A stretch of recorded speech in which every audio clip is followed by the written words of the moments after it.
दोस्तों, भारत, रूस और पश्चिमी देशों के बीच चल रही एनर्जी क्राइसिस एक बार फिर सुर्खियों में है। Centre for research on energy and clean air की नई रिपोर्ट में ये दावा किया गया है कि जनवरी से सितंबर 2025 के बीच भारत ने लगभग 5.4 मिलियन टन रूसी कच्चा तेल खरीदा, जिसकी कीमत करीब 2.1 बिलियन यूरो बताई गई। खास बात यह है कि ये तेल 30 ऐसे जहाजों से आया जो फॉल्स फ्लैग यानी नकली झंडों के नीचे चलते थे। ये पूरा मामला रूस के बढ़ते शैडो फ्लीट नेटवर्क से जुड़ा है, जो पश्चिमी प्रतिबंधों से बचने के लिए बनाया गया है। यूक्रेन युद्ध शुरू होने के बाद पश्चिमी देशों ने रूस के तेल और गैस पर कड़े प्रतिबंध लगा दिए थे। इसके बाद रूस ने अपने पुराने अस्पष्ट स्वामित्व वाले ट्रैकिंग सिस्टम बंद रखकर चलने वाले जहाजों का एक बड़ा नेटवर्क खड़ा किया, ताकि तेल बेचने पर लगी पाबंदियों को चकमा दिया जा सके।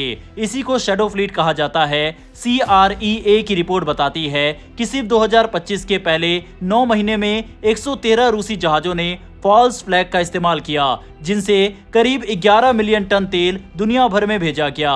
रिपोर्ट ये भी दिखाती है कि सितंबर 2025 तक ऐसे 90 जहाज सक्रिय थे, जो दिसंबर 2024 की तुलना में 6 गुना ज्यादा है। इन जहाजों में से 30 भारत तक पहुंचे। भारत को भेजे गए तेल की कीमत 2.1 बिलियन यूरो बताई गई, जो कुल फॉल्स फ्लैग वाले रूसी जहाज का लगभग आधा है। भारत पश्चिम एशिया के तेल पर पारंपरिक रूप से निर्भर रहा है, लेकिन 2022 में रूस यूक्रेन युद्ध के बाद तस्वीर बदल गई। रूस ने भारी डिस्काउंट पर तेल बेचना शुरू किया, क्योंकि यूरोप ने खरीद लगभग बंद कर दी थी। ये भारत जैसे देशों के लिए बड़ा मौका था, और कुछ ही महीनों में रूस भारत का सबसे बड़ा तेल सप्लायर बन गया। युद्ध से पहले रूस से भारत का आयात 1% से भी कम था, लेकिन बाद में ये 40% तक पहुंच गया।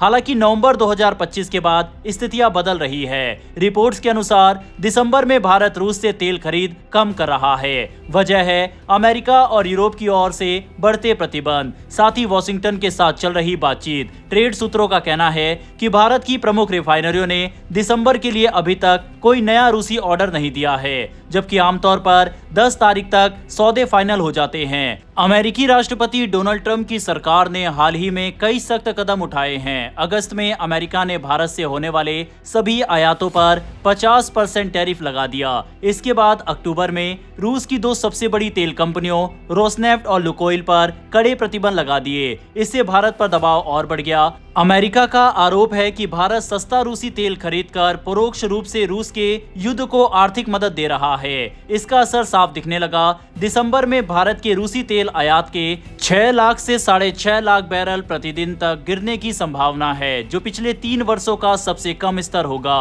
वहीं नवंबर में भारत का आयात काफी ऊंचा था, क्योंकि कई रिफाइनरियां अमेरिकी डेडलाइन से पहले स्टॉक भरने में लगी हुई थी। कई भारतीय रिफाइनरियों ने रूसी तेल खरीदना लगभग बंद कर दिया है। मैंगलोर रिफाइनरी, हिंदुस्तान पेट्रोलियम और HPCL मित्तल एनर्जी ने पूरी तरह से रुकावट लगा दी है। इंडियन ऑयल और भारत पेट्रोलियम ने साफ कर दिया है कि वह सिर्फ गैर प्रतिबंधित रूसी आपूर्तिकर्ताओं से ही खरीद करेंगे। नायरा एनर्जी, जिसमें रोसनेफ्ट की हिस्सेदारी भी है, अभी भी रूस का तेल प्रोसेस कर रही है, क्योंकि उसके पास अन्य विकल्प सीमित है। रिलायंस इंडस्ट्रीज ने कहा है कि वह सिर्फ 22 अक्टूबर के पहले किए गए कमिटमेंट के अनुसार ही रूसी तेल लेंगे, और 20 नवंबर के बाद आने वाले किसी भी रूसी कार्गो को वे अपने घरेलू बाजार वाले रिफाइनरी में प्रोसेस करेंगे, ताकि यूरोप को निर्यात करने में कोई दिक्कत ना हो। बैंकों ने भी रूसी तेल सौदे पर निगरानी बढ़ा दी है। वह ये सुनिश्चित करना चाहता है कि भारत किसी प्रतिबंधित कंपनी से संपर्क ना करे। इससे सरकारी तेल कंपनियों को दिक्कतें आ रही है, और वह अतिरिक्त सावधानी बरत रही है। साथ ही यूरोपीय यूनियन ने भी नया नियम लागू किया है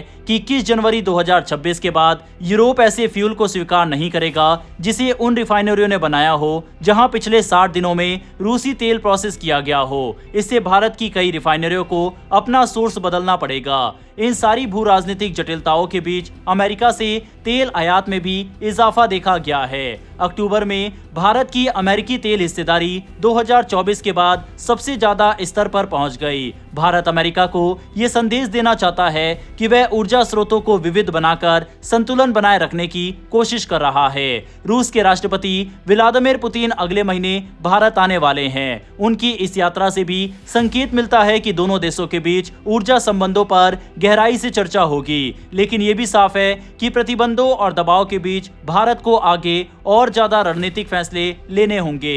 कुल मिलाकर स्थिति बहुत संवेदनशील है। भारत रूस से मिलने वाले सस्ते तेल को पूरी तरह छोड़ना नहीं चाहता, क्योंकि ये उसकी अर्थव्यवस्था और ऊर्जा सुरक्षा के लिए अहम है। लेकिन दूसरी तरफ अमेरिका और यूरोप के बढ़ते दबाव ने भारत को अपने आयात पैटर्न में बदलाव करने पर मजबूर कर दिया है। आने वाले महीनों में ये देखना दिलचस्प होगा कि भारत अपनी ऊर्जा रणनीति को कैसे संतुलित रखता है। खैर, बढ़ते हमारी आज की अंतिम खबर की तरफ। एक तरफ जहां भारत और रूस के बीच तेल व्यापार पिछले 3 साल में सबसे निचले लेवल पर पहुंचने की उम्मीद जताई जा रही है, तो वहीं दूसरी तरफ दूसरे सेक्टर्स में भारत और रूस का व्यापार बढ़ने की उम्मीद है। और इसमें सबसे बड़ा सेक्टर है डिफेंस सेक्टर। रूस के राष्ट्रपति अगले महीने भारत के दौरे पर आ रहे हैं और अब भारत ने रूसी मिसाइल में अपना इंटरेस्ट शो किया है, जिनकी संख्या सैकड़ों है। दरअसल भारतीय वायुसेना आने वाले समय में अपनी लंबी दूरी से हमला करने की क्षमता को और मजबूत करने जा रही है। इसी दिशा में एक बड़ा कदम माना जा रहा है कि वायुसेना 200 से 400 तक R-37M air to air missile खरीदने की तैयारी कर रही है। ये फैसला रूस के राष्ट्रपति व्लादिमीर पुतिन की अगले महीने होने वाली भारत यात्रा के दौरान आगे बढ़ाया जा सकता है, जहां कई महत्वपूर्ण रक्षा सहयोग योजनाओं पर अंतिम मोहर लगने की उम्मीद है। R-37 मिसाइल दुनिया की सबसे लंबी दूरी की एयर टू एयर मिसाइलों में से एक है। इसकी रेंज 300 किलोमीटर से भी ज्यादा मानी जाती है, जिसका मतलब है कि ये दुश्मन के विमानों को बहुत दूर से ही निशाना बना सकती है।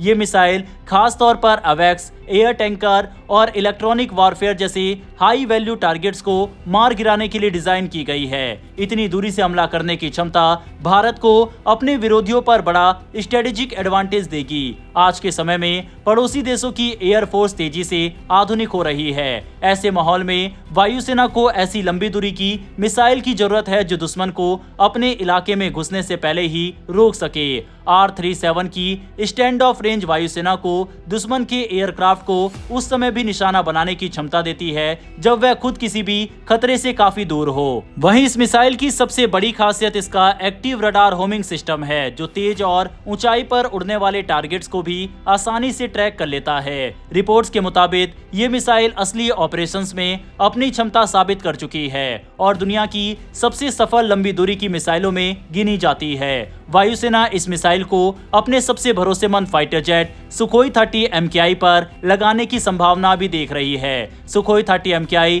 आज भी IAF की ताकत का केंद्र है और यदि इसे R-37 जैसे हथियार मिल जाते हैं तो ये कॉम्बिनेशन एशिया में सबसे घातक एयर इंटरसेप्शन क्षमता बन सकता है। रूस में ये मिसाइल पहले ही सुखोई 35 और MiG-31 जैसे लड़ाकू विमानों के साथ काम करती है, इसीलिए इसे सुखोई 30 MKI पर लगाना तकनीकी रूप से ज्यादा मुश्किल नहीं होगा। अगर ये सौदा आगे बढ़ता है तो भारत पश्चिमी देशों के AIM-260 और मिटियोर जैसे एडवांस मिसाइल सिस्टम के बराबर की क्षमता हासिल कर लेगा, वह भी कम कीमत और बड़ी संख्या में। पुतिन की भारत यात्रा के दौरान कई रक्षा प्रोजेक्ट को मंजूरी मिलने की उम्मीद है, जिनमें एविएशन, नौसेना और गोला बारूद निर्माण से जुड़े समझौते शामिल है। R-37M मिसाइल इनमें सबसे महत्वपूर्ण मुद्दों में से एक माना जा रहा है, क्योंकि ये तुरंत ऑपरेशनल फायदा दे सकती है। अगर खरीद को मंजूरी मिल जाती है तो मिसाइलों की डिलीवरी बैचों में शुरू होगी और वायुसेना इन्हें जल्द ही अपने प्रमुख एयरबेस में तैनात कर सकेगी। इससे भारत की लंबी दूरी से हमला करने और दुश्मन को पहले ही शॉट में खत्म करने की क्षमता कई गुना बढ़ जाएगी। बहरहाल दोस्तों, इस वीडियो में इतना ही। फिर मिलेंगे ऐसी एक नई वीडियो के साथ। धन्यवाद। जय हिंद, जय भारत।